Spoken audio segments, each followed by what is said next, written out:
Hey, how's it going everybody? Sinful Duck here, and today I just want to take a couple minutes to answer a question that I've been getting a lot since the PTS for Horns of the Reach came out. And now that Horns of the Reach is live, we have the final version of this patch. I want to go ahead and finally put together a real quick video to answer this question for you guys. And that question that I get is always, are the builds that I put out for Morrowind still viable? So real briefly, I want to run through those builds and show you guys why they're still working and why they're still so good. Okay, so we're going to start off here with the flamethrower build. This is probably the most versatile of all my builds that I play. And you can see we've got the flamethrower here and Elementalist. Those are really the two builds that I put together that I played through most of Morrowind. So those are the two builds that I'm going to talk about, and again, those are the ones I get the most questions on. So starting off here with the flamethrower. Is this still working as well as it did in Morrowind now that Horns of the Reach is here? The simple answer is, oh yeah. It is working really well right now. So what if anything has changed with the build? So on this build we run Scoria. Nothing changed there. Scoria is still Scoria. It's still amazing, hits hard. I love this set. Wizard's Riposte. Now nothing really changed with that, and this is a set that I get a lot of questions on.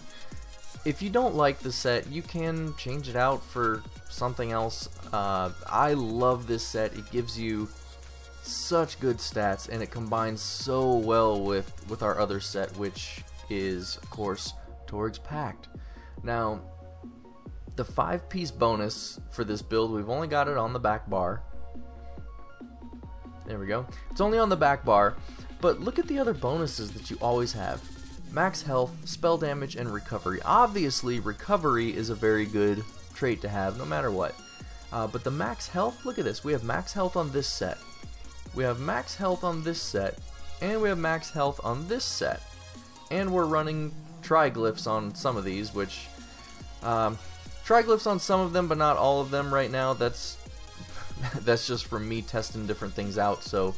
don't worry about that. You can do triglyphs on everything, or on some of it, or on none of it. It's really up to you. But look at the health. Now, we are in Cyrodiil right now, but over 26,000 health. Almost 26,500.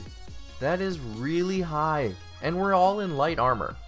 We're in light armor. I think we have one piece of heavy on this build. So, very good max health.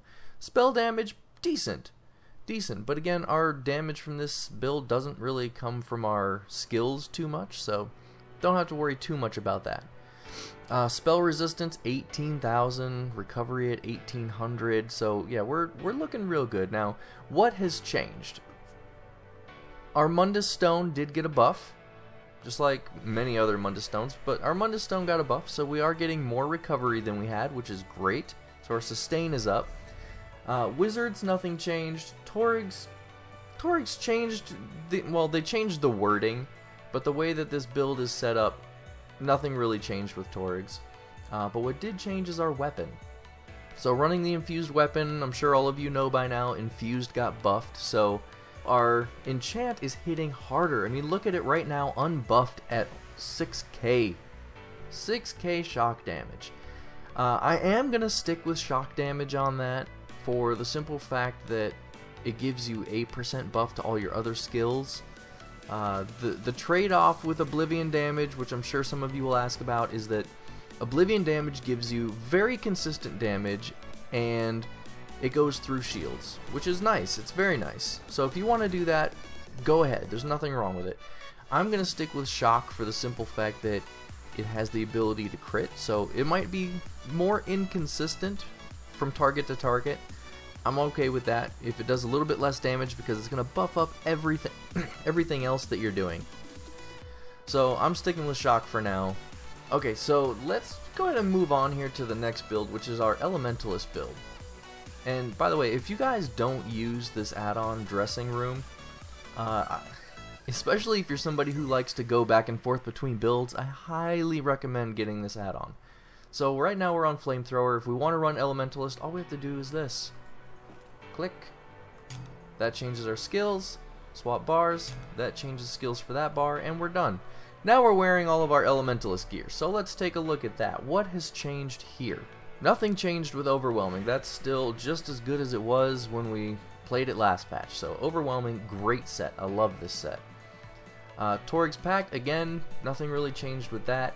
We are running our infused weapons again here. I do have Oblivion on this enchant. Don't get thrown off by that. That was from prior to the patch. This will go back to shock damage, so don't get crazy about that. This will go back to shock damage. So we've got shock there, and then flame here. And our third set is Grothdar. Now, Grothdar did get a little bit of a nerf. It took a 10% nerf. So if you look at the 5-piece damage bonus, right now it's showing 2381. So in the Morrowind update, it did about 100 damage more than Overwhelming did. And if you look at it now, it does 2380. This does 2470. So now Overwhelming is doing 100 more than Grothdar. So they've kind of swapped places. But you're really losing, off the tooltip, you're losing 200 damage per tick. Is that bad? No, not at all. When you're in PvP, a 200 difference in the tooltip is only 100 damage before resists. So you're really not going to notice much of a difference there. So if you like running Grothdar, do not let that nerf turn you away from it. Grothdar is still an amazingly powerful set, and it's still working very, very well for this build. So keep that in mind. The overall damage output from this, so obviously, like I said, we did get the Grothdar nerf, but because of the infused buff, the overall damage output from this build should either be the same or a little bit higher.